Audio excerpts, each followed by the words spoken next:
Finance versus recast, and what is it?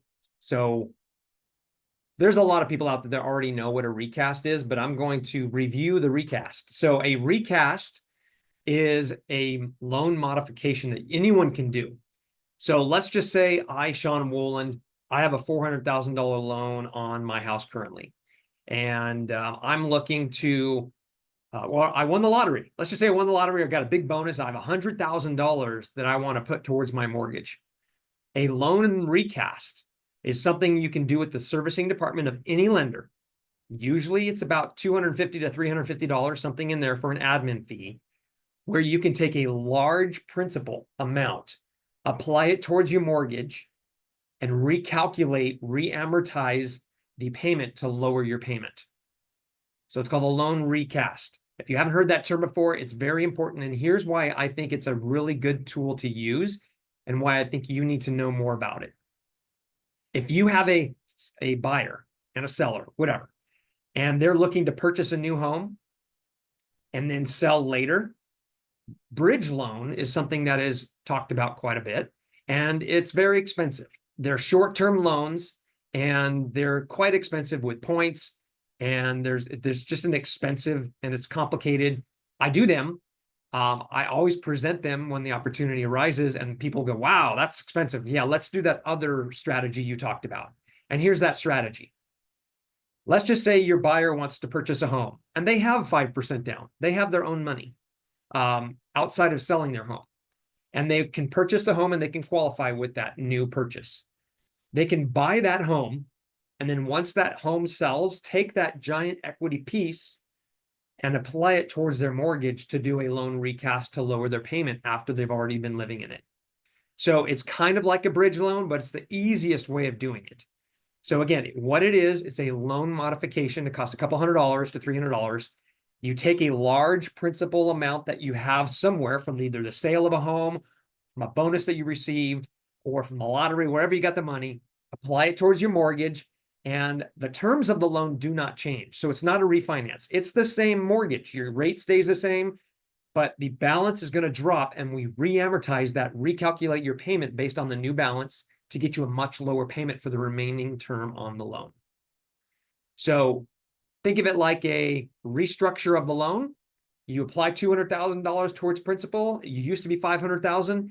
Now your loan's at $300,000, and your payment is reflected based on the new lower balance for whatever remaining term you had on that loan. That is a recast. A refinance is a completely new loan that replaces an old one.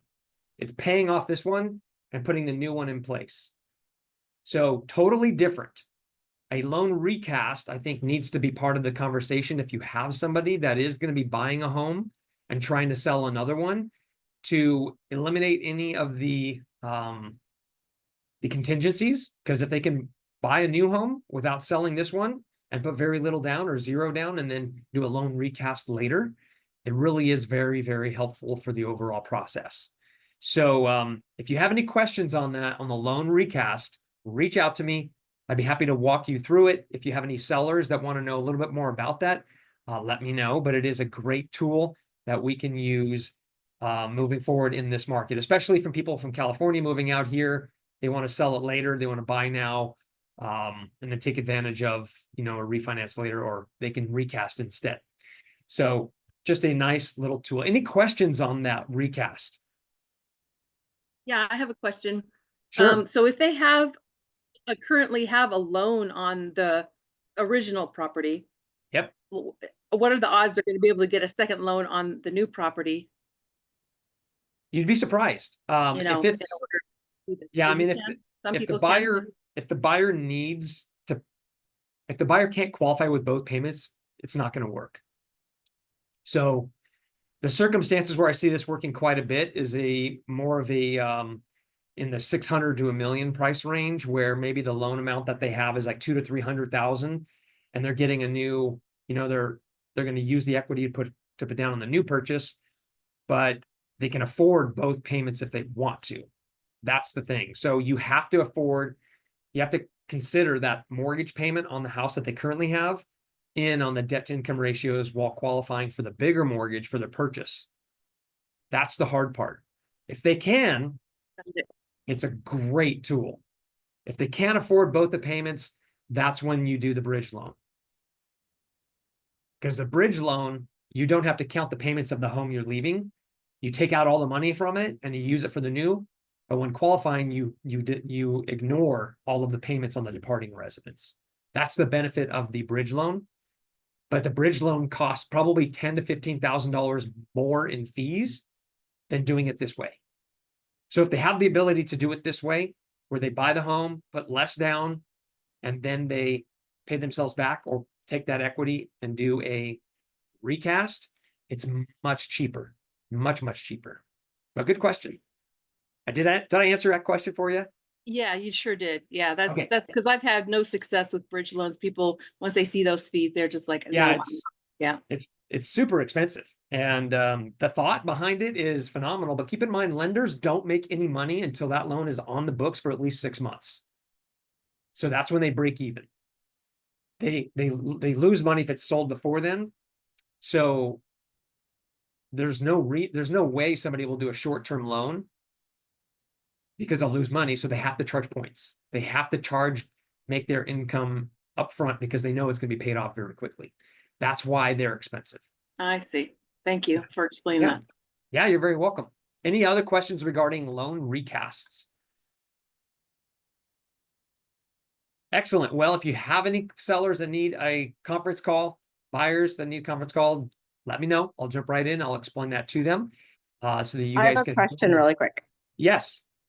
So does it, if it's like obviously more than the 20%, does it take away the PMI? Like Yes, you can remove the P&I. You have to talk with the servicer PMI with the and recap, make sure so that's you part don't of the have to look at process it. and part of the Okay. conversation. Yes. Okay. Yeah.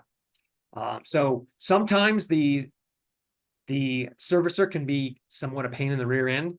That's a nice way of saying it. So if you need my help to get involved, by all means, let me know. I get on the conference call with you. Okay, thank you. And what about streamlining the interest rate? What if the interest rate's lower at the time too? Can you do a recast and a streamline in the same Nope. year? You have to No. do one or the other. Okay. Yeah, good question. So at that point, if rates are better, then just do a refinance because then you can do both at the same time. Okay. Yeah. Good question. Any other questions?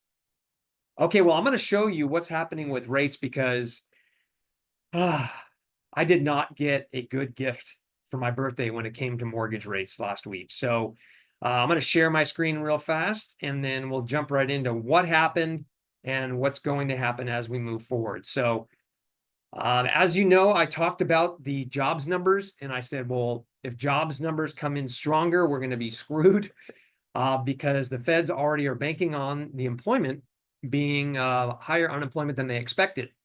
So lo and behold, we saw mortgage rates spike because the jobs numbers were twice as high as expected. So they expected in the 100,000 range, in the low hundreds. They received the jobs that were reported through the BLS jobs numbers was in the mid 200,000s. So the feds kind of scratched their heads. They said, oh, wow. And then they got very hawkish again on their tone, which means they're probably not going to cut 50 basis points in the next meeting, maybe 25 if we're lucky. It kind of went against their thoughts on what was happening with employment. But keep in mind, guys, these jobs numbers that they're showing, these jobs numbers, remember, last year they revised them by almost 1 million jobs because they were wrong. They were off by over almost 1 million jobs. So this number is pulled out of left field. It's just a goofy number, and we'll probably see revisions as we move forward. But this is what happened in the bond market. So I want to show you, I'm going to take this back a little bit. Let's see if I can get my annotation going here. So I'm going to use my little color here. So I'm going to put a little dot next to this little spot right here. This was the day that the feds cut interest rates and we lost, the mortgage-backed securities lost value, which means rates go up. And then you see it's been a constant trickle down and then a big plunge this last 4 days, 1, 2, 3, 4. So we lost in the last few days, we lost 2.5 months or 2 months worth of progress we lost in 4 days. So really is disappointing. If you go back to here, this day right here, which is kind of where we're at right now in this range, that was back in early August. So August, September, now we're in October. We lost all of that in a very short period of time, all because of a jobs numbers report that could be incorrect. So it's really frustrating to see that. When you have buyers that are excited about a 6.125, and then all of a sudden you're quoting them 6.75, it is really, really disappointing. Nothing we can really do about it. I'm going to show you kind of where rates are at right now on Mortgage News Daily. And let's erase this thing right here. Boom, boom. So you look at mortgage rates right now. Look at that, 6.62. Just last week, there was 6.1. So really frustrating. Not much we can do about it. So what's going to happen this week? What do we have this week that's going to really help us moving forward? Let's jump into that real fast because we've got the economic calendar. We've got inflation numbers coming out this week, and that's going to be critical. So we have CPI. It's supposed to come in a little bit lower on the consumer price index. 0.1 is what the consensus is. That's lower than what the previous one was. So that's what the inflation level is. Now, does that mean inflation is coming down? I want to really help you understand when people say inflation is coming down, that does not mean things are getting cheaper. That means the rate at which prices are going up is slowing. But prices are still going up. In order for prices to come down, this CPI will have to be negative, a negative number. It's positive. So the rate at which the prices of items are going up is slowing down, but prices are still going up. I want you guys to understand that so you can help others understand that. So all of the news channels are saying this is fantastic. Inflation is coming down. That's not a real true statement. The rate at which inflation is increasing is slowing. So inflation is still going up. Inflation is still increasing, but at a slower pace. So I want you to help kind of comprehend that. Prices are still going up, but just at a slower pace. So you're not going to see bananas getting cheaper. You're not going to see, I mean, some goods are negative on that scale, but overall, it's still increasing. So now here's something to look at. Producer price index. This is the cost at which producers, how much it costs a producer of an item to manufacture. Okay. Producer price index, that's going to go down to 0.2. And for food and energy, that's going up. So you might have seen this war that's happening in the Middle East hasn't been good for oil prices. So the cost of oil always makes the cost of everything else go up. And look at, we just lost 5 basis points there. So that piece is going to be inflationary. So we're going to see how this all shakes out. But overall, inflation is going to continue to be a problem if we see oil continuing to go up. So we could see a stall in the inflation numbers. Let's see what the CPI comes in, but with the following one, because the cost of goods is going up because of fuel prices and energy prices, then we could see a stall in the inflation number. So I'm not super optimistic where we are going this week. We also have a 10-year treasury. I'm not sure if you guys have followed the national debt, but we are up $350 billion in spending over the last 2 weeks. That's a lot. That's a third of $1 trillion in just a couple of weeks. So the actual interest that we've paid so far in this year is $1 trillion in interest on our debt. Let that roll off your tongue in a positive way. It just doesn't. So there's a lot of inflationary pieces. We do have a lot of auctions coming off. And we'll see how those auctions do trend. Because remember, the way that the government saves, or the way the government raises money is through selling bonds. And that's an auction. So we'll see how those auctions go. If investors don't want to buy them at the yields that are presented, so if they're saying, hey, would you like an interest rate, a return of 3.44%, and the public says, no, I need 4, because that I'll buy it at 4. Well, that's inflationary. That's going to push rates higher. So we'll see how those auctions go to see what actual note rate is the average for those auctions, and we'll see if that can help bring rates down. But it's going to be a roller coaster of a ride through this week. Hopefully we'll stay, hopefully we'll slow the bleeding, because it's kind of rough right now. And as we look at it again, we're down 25 basis points. So we're nearing down to this Fibonacci level. And remember, once you break through a level of resistance like this 50-day moving average, it becomes a free fall to the next floor. It's like you're falling off a bridge and you have to hit the bottom in order to stop. That's kind of what these Fibonacci levels do. So most likely we'll hit this. And let's look to see what the 10-year is doing. Okay, so the 10-year this morning pushed through the ceiling right here. So now there's a free fall, or it's free to go up all the way to the 100-day moving average. So most likely the odds are we're going to see that reach that next level based on the momentum it has. And we're going to see the mortgage-backed securities drop down to this Fibonacci level, which will hit sometime this week if we don't get really good bond-friendly news. So not the best news, guys. Rates are creeping up to 7 again. I hate saying that, but keep in mind, it is a little bit of a softer market. So if your buyers really want the rates in the 5s, we can still get them with seller paid buy downs. And we are inching into the holidays where things typically slow down. We've got a election coming up that people are kind of waiting and seeing. So get ready. Use this time to really start marketing yourself. Get everything ready. Get your database updated. Get everything that you have ready to go, and position yourself, posture yourself to really hit the ground running after the election is over and into the spring of next year. So I can't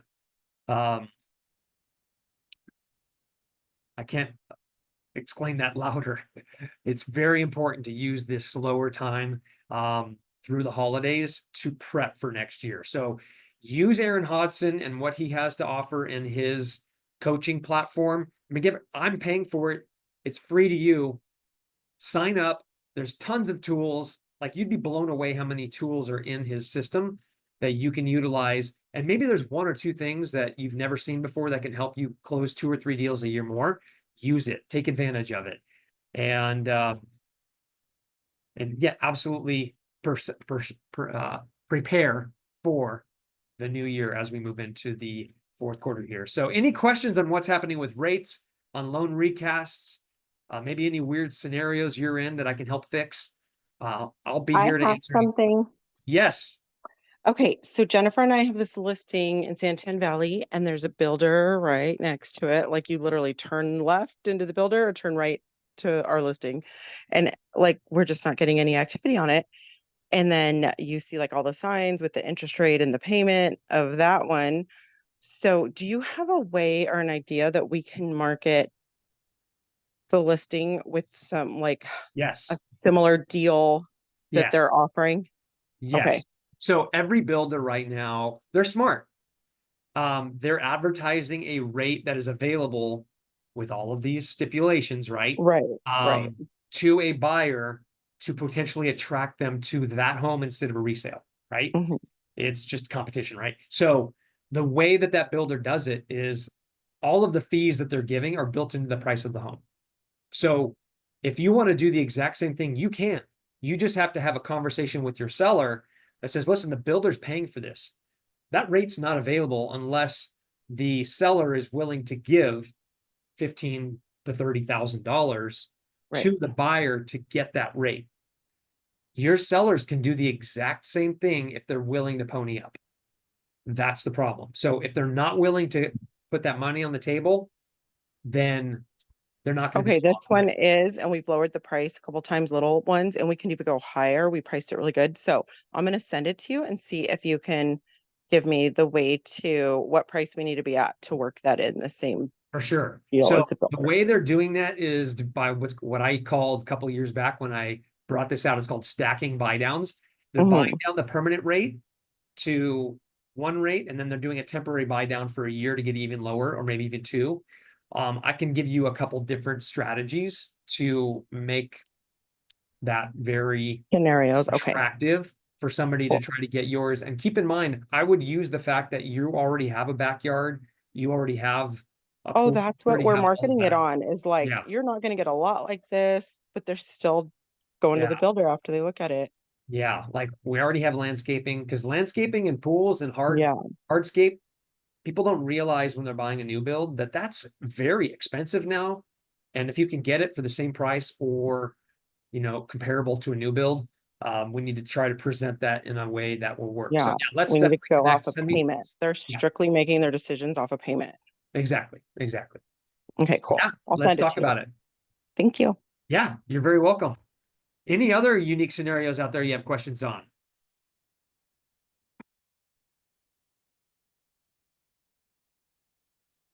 All right, well, rates are up. Don't let that get you down. They're still better than they were a year ago. But we need to have just a different conversation with our buyers right now and try to maybe get some more money from the sellers to buy those rates down to bring them back to where they were. So we can like figure out their psychology, right? Because it's really a buyer's market is more of a mental game. And if you can present a way to buy it at a cheaper price, they'll get off that fence. So let me know if you need my help on that. And you guys enjoy your week, and we will be in touch. I'll stay on for a little bit longer if you guys have any further questions. Thank you, Sean. Anytime, guys. Have a great day. Thanks, John. Anytime. You got it, guys.